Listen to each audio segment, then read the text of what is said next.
കാസർഗോഡ് അറസ്റ്റിലായ ബംഗ്ലാദേശ് പൗരൻ MB ഷാദ് Sheikh അൽ-ഖ്വയ്ദയുടെ sleeper cell അംഗമെന്ന് കണ്ടെത്തൽ. അൻസാറുള്ള ബംഗ്ല എന്ന ഭീകരവാദ സംഘടനയുടെ സജീവ പ്രവർത്തകനാണ് ഇയാളെന്ന് കേന്ദ്ര അന്വേഷണ ഏജൻസികൾ സ്ഥിരീകരിച്ചു. അസമിൽ നിരവധി ബോംബ് സ്ഫോടന കേസുകളിലടക്കം ഇയാൾ പ്രതിയാണ്. പ്രതി 6 വർഷമായി കേരളത്തിൽ ഒളിവിൽ കഴിയുകയായിരുന്നുവെന്ന് പോലീസ് പറഞ്ഞു.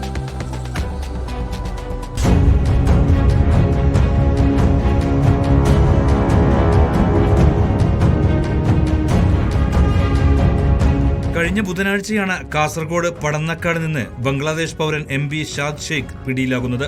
കേന്ദ്ര ഏജൻസികൾ നടത്തിയ അന്വേഷണത്തിൽ ഇയാൾ അൽ-ഖ്വയ്ദയുടെ സ്ലീപ്പർ സെൽ അംഗമാണെന്നാണ് കണ്ടെത്തൽ.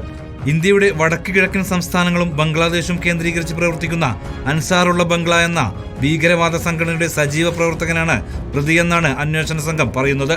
പശ്ചിമ ബംഗാളിലെ സിരഗുരി കോറിഡോറിലൂടെ 7 വടക്ക് കിഴക്കൻ സംസ്ഥാനങ്ങളെ ബന്ധിപ്പിച്ച് പ്രത്യേക രാജ്യം രൂപീകരിക്കാനാണ് ഈ സംഘടനയുടെ ശ്രമമെന്നാണ് വിവരം. ഷാദ് ഷെയ്ഖ് അൻസാറുള്ള ബംഗ്ല കമാൻഡർ ഫർഹാൻ ഇസ്രാഖിന്റെ നിർദ്ദേശപ്രകാരമാണ് ഇന്ത്യയിലെത്തിയതെന്ന് സമ്മതിച്ചതായി അന്വേഷണ സംഘം. 2018 മുതൽ കാസർഗോഡ് ജില്ലയിലെ ഉദുമ, ചെർക്കള സ്ഥലങ്ങൾ കേന്ദ്രീകരിച്ചാണ് ഷെയ്ഖിന്റെ പ്രവർത്തനം. കേരളത്തിലെ പല സ്ഥലങ്ങളിലും ഇയാൾ സഞ്ചരിച്ചതായും കണ്ടെത്തിയിട്ടുണ്ട്. ഇയാൾക്ക് എവിടെ നിന്നെല്ലാം സഹായം ലഭിച്ചു എന്നതടക്കമുള്ള കാര്യങ്ങൾ NIA ഉൾപ്പെടെയുള്ള അന്വേഷണ ഏജൻസികൾ പരിശോധിക്കുകയാണ്.